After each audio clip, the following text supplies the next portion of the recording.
সে মা ঘরে রান্না করছিল, এমন সময় ছেলে এসে মাকে একটা চিরকুট ধরিয়ে দিল, বললো যে মা তোমাকে একটা বিল দিলাম, বিলটা পরিশোধ করো। মা বললো যাও তো, আমি কাজ করছি। বলছে না মা, তোমাকে একটা বিল দিলাম, বিলটা পরিশোধ করো।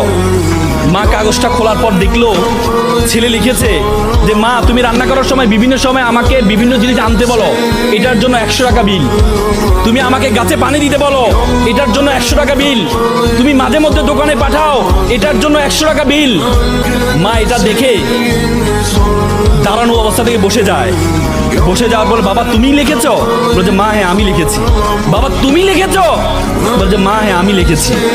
বললো যে এক কাজ কর, তোমার জন্য আমি একটু নুডলস রান্না করেছি, নুডলসটা তুমি খাও আর তোমার বিলটা আমি নিয়ে আসতেছি, তুমি একটু ওয়েট করো। মা একটা কলম নিয়ে সে কাগজের বিপরীত পাঠে লিখলো, বাবা 9 মাস তোমাকে পেটে ধারণ করেছিলাম, জীবনে এত কষ্ট টানা 9টা মাস তোমাকে আমি বহন করেছি।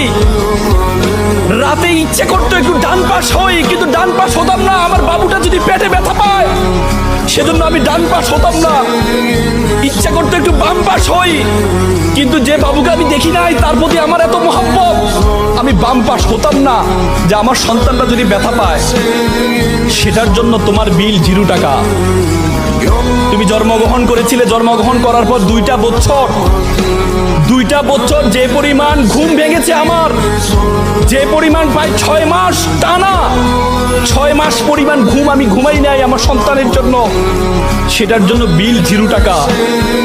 তুমি পিঠা পছন্দ করতাম, ওই দিন পিঠা রান্না করেছিলাম তোমার জন্য, পরিবারের সকলেই পিঠা খেয়েছে।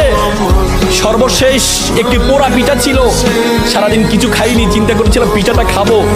তুমি বাইরে থেকে দৌড়িয়ে এসে বললাম মা এটা কি অন্য পিঠা, এই পিঠাটা আমি খাবো। আমি তোমার দিকে একটু তাকিয়ে আমার সন্তানের হাসি দেখে নিজের পেটের মধ্যে যে খিদা আছে সেই খিদার দিকে আমি তাকাইনি, সেই খিদার দিকে আমি তাকাইনি। আমি তোমাকে সেই পিঠাটা দিয়ে দিয়েছিলাম, তুমি খাচ্ছ। আমার অন্তরের যে বাসনা, অন্তরের যে ভালোবাসা আমি প্রকাশ করতে পারিনি, সেই বিলের জন্য তোমার জন্য 0 টাকা। সন্তানকে যখন দেয়া হলো, সন্তান এটা দেখে মাকে জড়িয়ে ধরে কান্না করে বলল মা তোমার কাছ থেকে কোনো বিল আমি চাই না। চুমু খেয়ে ছেলে কান্না করে দিয়েছিল। আজকে আমরা প্রতিদান